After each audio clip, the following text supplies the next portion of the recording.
Bonjour Emmanuel. Voilà, on est dans ton exposition qui s'appelle Décombres à la plateforme à Dunkerque. Et ici, on est heureux de t'accueillir. Oui, merci. Euh, la première chose, pourquoi Décombres? Alors, donc Décombres, c'est un titre qui est venu assez rapidement en fait, parce qu'il est venu déjà au milieu de plein d'autres titres qui tournaient autour de la même idée, qui était l'idée des ruines, des vestiges, des restes. Et,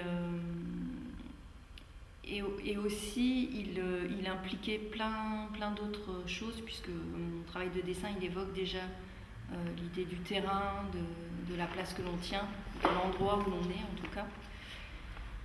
Et, et en fait, en réalité, il vient aussi d'une autre chose, c'est que depuis 2 ans, je mène enfin, je fais une série de photographies qui s'appelle le spectacle de ta vie, dans lesquelles, que j'ai nommé comme ça, enfin pas comme ça, mais bon, voilà en tout cas, et dans lequel je photographie des choses qui seraient plutôt des paysages désolés, des choses qui sont mises en scène comme en chantier, qui sont laissées en chantier, voilà. Et qui seraient peut-être en voie de réhabilitation, en tout cas, on ne sait pas trop. Donc il y avait aussi dans cette idée de décombre l'idée que ça puisse, quelque chose puisse renaître. J'avais pensé à Sas aussi, dans l'idée que quelque chose pouvait passer d'un état à un autre. L'idée de passer d'un état à un autre, dans le mot Sas, il y avait cette idée-là. Mais bon, le truc, c'est que je suis restée à Décombres parce que, comme j'attache aussi beaucoup d'importance à la sonorité des mots, Ruine, qui m'allait très bien d'ailleurs au départ, je trouvais que c'était un peu trop rude au niveau de la sonorité, et du coup j'ai gardé Décombres. Voilà. C'est une métamorphose. C'est une forme de métamorphose, et d'ailleurs on le voit dans la première pièce que j'ai fabriquée pour l'exposition, qui est en fait celle qu'on voit derrière avec les petits tas de pierres émaillées qui s'étalent comme ça jusqu'à une petite maison. Euh, dans cette pièce-là que j'ai fabriquée vraiment pour l'exposition, à partir du titre, il y a quand même quelques pépites au milieu de ce tas de décombres. Donc, comme tu dis, il y a aussi l'idée d'une possible métamorphose. Ouais. D'accord. Alors aussi, dans le début de présentation, là, sur le feuillet qui est distribué à la plateforme, alors il y a cette phrase que tu as écrite. La maison est une demeure, une représentation symbolique. Je demeure, entre parenthèses, meurs, demeurer, c'est rester là. Et entre guillemets, plus loin, je crains l'immobilisme et cette crainte m'immobilise. Tu peux nous parler de ça un peu? Alors, oui, d'abord, j'avais fait le choix pour l'exposition de mettre en avant mon travail autour de la maison en général. La maison qui peut avoir différents statuts, qui peut être à la fois un abri, mais qui peut être aussi quelque chose d'assez enfermant, qui peut être finalement un personnage en soi presque. Enfin, voilà. Et Un autoportrait, c'est ça? ouais, sans doute, une certaine manière fictionnalisée toujours, mais et donc j'avais envie de rassembler ce travail autour de la maison. Et puis aussi parce que je pense que j'ai un rapport très quand je dis je crains l'immobilisme et cette crainte m'immobilise, il y a aussi cette idée que moi j'ai un rapport au dessin qui est un rapport très domestique. C'est-à-dire que je suis aussi très casanière, je travaille à la maison.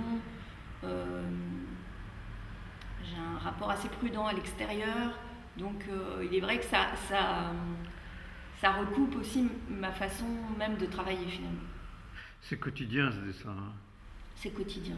Parce Ouais. que je vois sur les réseaux très souvent, quasiment quotidiennement, il y a Ouais. des dessins qui qui sont postés. Oui, c'est quotidien, c'est quotidien et c'est très, oui, c'est aussi très lié à la maison puisque c'est fait à la maison. J'ai pas besoin d'atelier, je fais ça sur ma table de cuisine. Voilà, je débarrasse ensuite. Voilà, oui, il y a un travail que j'aime appeler domestique en tout cas. Ouais. D'accord. Il y a dans cette exposition ce que j'appelle des chapitres, mais parce que c'est la présentation, ta présentation m'a engagé à ça.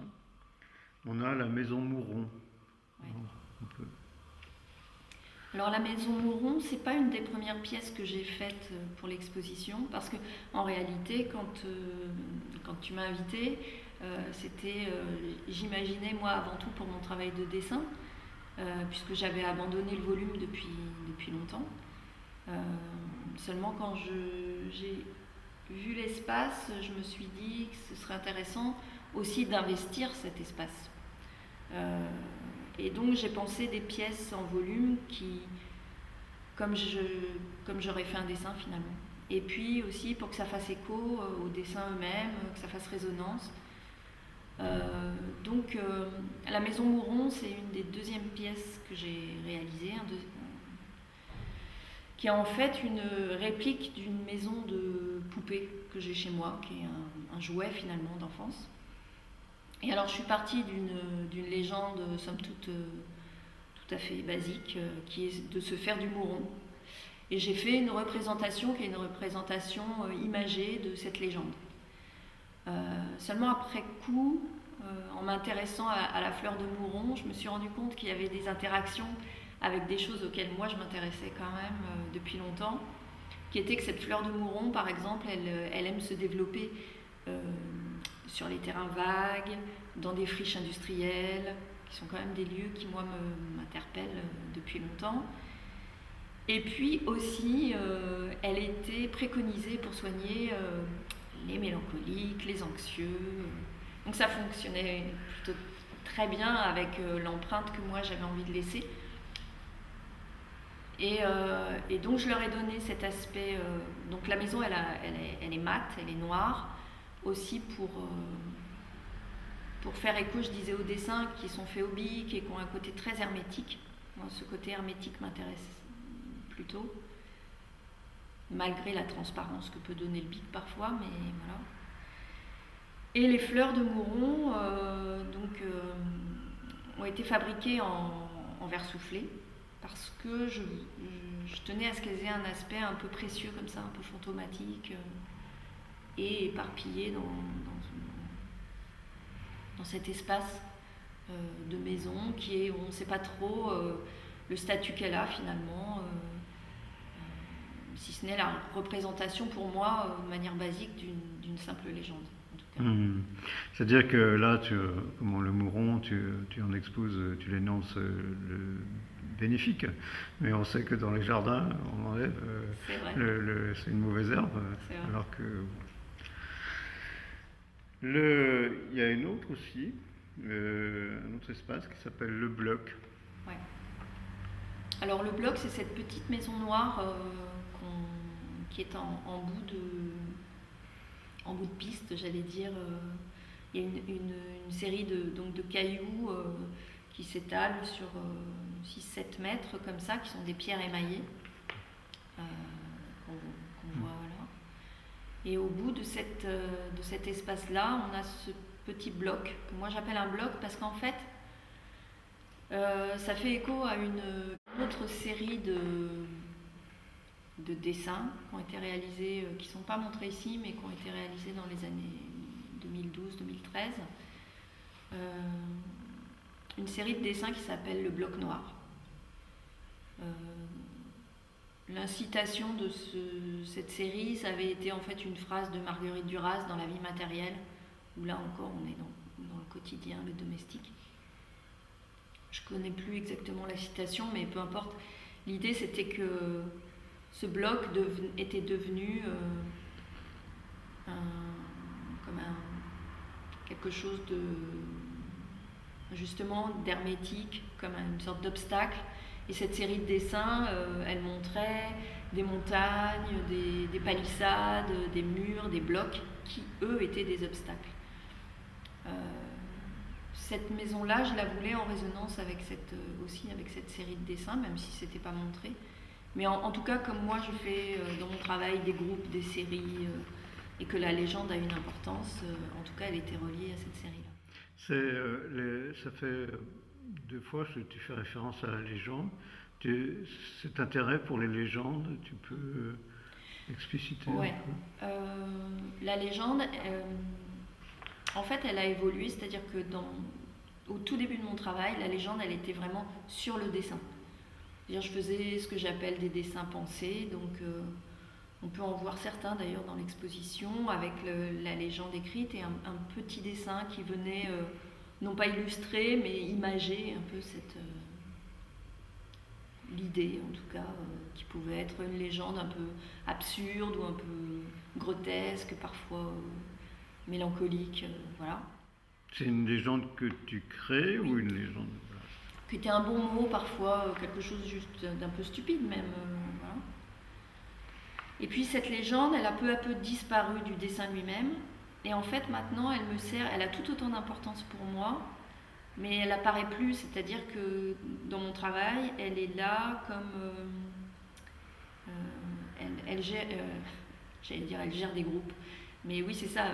Par exemple, je vais avoir la légende de la série à couvert, puis une autre série qui va s'appeler Les Miradors, une autre qui s'appellera Mes propriétés. Voilà. Et donc je fais des séries de dessins qui vont parfois jusqu'à épuisement dans tel ou tel groupe de légendes, on va dire. Les dessins des Miradors sont très forts, la forme nous interpelle. Est-ce que tu peux parler de ce motif, on va dire? Oui. Alors, d'abord, comme d'autres dessins, c'est vrai que les miradors ou les maisons forteresses, elles sont souvent extraites de leur paysage. C'est-à-dire qu'il y a une espèce d'espace blanc, qui n'est pas un espace creux, mais qui est un espace un peu flottant. On est comme sur un arrêt sur image, finalement, d'autant plus que le BIC crée cet arrêt de manière encore plus prégnante. Dans le cas des miradors, c'est un peu particulier. Moi, j'étais intéressée par cette idée de point de vue de surveillance, en tout cas cette idée de point de vue. C'est-à-dire d'où on voit, à quelle place on est, est-ce qu'on surveille, est-ce qu'on est surveillé, Donc il y avait ce rapport-là qui m'intéressait.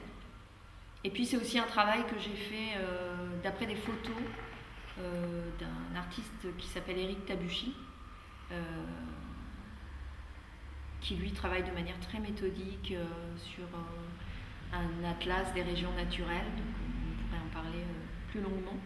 Et donc j'ai travaillé à partir de certaines de ces images de postes de, je ne sais plus comment ça s'appelle, qui sont plutôt des abris de chasse en fait, et de surveillance.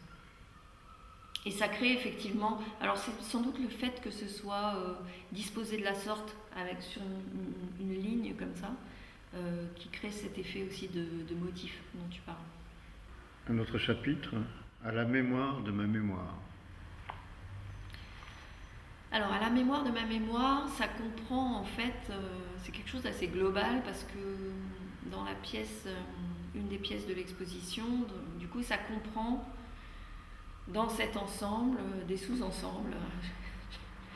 C'est pareil, c'est une manière un peu d'organiser les choses comme ça, qui peut paraître un peu psychorigide, mais non, pas du tout, qui me guide en tout cas. Donc, on a une pièce en volume qui s'appelle Mes petits échauffements, ouais, voilà, qui est en fait une représentation de maison, mais alors là, elle est juste identifiable à ses arêtes, en fait, puisqu'on a juste les arêtes d'une maison qui est à une échelle un peu particulière, on ne sait pas trop si c'est une cabane d'enfants, une niche. Voilà. D'ailleurs, dans ce rapport, j'aime beaucoup aussi ces rapports d'échelle qui ne sont pas forcément juste, qu'on retrouve dans les dessins, avec une végétation qui va être tout à coup, parfois énorme. Même dans le bloc, on voit des décombres qui sont finalement pas du tout à la taille du petit bloc qu'on a au bout de l'installation. Et là, de la même manière, on ne sait pas trop dans quelle échelle on est. Et on a au centre de cette cabane des petits volcans en céramique qui sont ce que j'appelle moi des petits échauffements, qui seraient comme la trace d'échauffements lointains, qui seraient disposés là. Et dans cette pièce, on a des choses qui sont aussi de l'ordre de un peu du cabinet de curiosité finalement. On a une petite planche sur laquelle sont disposées aussi des céramiques brisées, qui seraient comme des restes, avec au mur aussi une série de... C'est comme un papier peint finalement, on a des pierres qui fument. Tout ça tourne autour de À la mémoire de ma mémoire, qui est en fait une idée que j'avais eue, qui était partie encore une fois d'une photographie que j'avais faite pour le spectacle de ta vie, qui est la photographie d'une pierre tombale. Sur la photo, on voit juste À la mémoire de, et moi dans le titre j'ai juste rajouté À la mémoire de ma mémoire, avec cette idée que dans la mémoire il y a aussi des trous, des vides, des absences, des manques. Et je voulais travailler autour de cette idée-là de manquement. De manquement. Alors aussi, j'ai évoqué, c'est la question de la couleur. Parce que, voilà, on peut parler de la couleur. La couleur, je l'ai déjà dit, mais j'ai un rapport très prudent à la couleur. Sauf si la couleur du bic est considérée comme une couleur, sauf si le noir, sauf si le sombre est considéré comme une couleur, alors on peut dire que c'est mes couleurs, mais sinon... il y a beaucoup de noirs différents quand même. Ouais. Il y a beaucoup de noirs différents. C'est pas un noir unique. Non. C'est pas le trou noir. Non. Mais il y a quand même des dessins en couleur. Tout au bout là-bas. Oui, il y en a quelques-uns. Quand il y a l'apparition d'encre par exemple, ou sur des fonds. Mais c'est plus récent. C'est plus récent. L'apparition de la couleur est plus récente. Enfin, quand je dis plus récente, ça doit dater de 3 ans, 3-4 ans. Voilà. Il y a aussi l'édition. L'édition qui est aussi important pour toi, parce que tu as une histoire avec l'édition. Bon, on va pas faire l'historique de tes éditions, ce sera peut-être l'objet d'un autre entretien. Mais en tout cas, si on parle de cette édition, voilà, tu évoques un petit peu comment tu l'as conçue, comment t'as... Alors pour cette exposition-là, en fait, j'ai fait 2 éditions. J'ai fait l'édition, la dernière édition qui s'appelle Post-Catalogue, qui est en fait celui que tu as en main, qui est en fait l'édition qui est le catalogue de l'exposition, avec des textes, avec des images de l'exposition, et que j'ai appelé Post-Catalogue parce que je voulais qu'il soit fait à la fin de l'exposition. Voilà.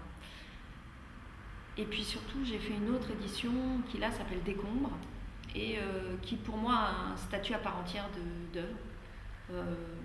C'est vrai que mon travail de dessin depuis les années 90, il est essentiellement lié à l'édition. C'est vraiment c'est un domaine dans lequel je suis depuis longtemps. Quand je parle d'édition, c'est vraiment un travail d'articulation d'images. Moi, c'est ça qui m'intéresse. C'est comment on fait un chemin de fer, comment une image à côté d'une autre, elle va résonner, comment finalement on va créer un livre d'images.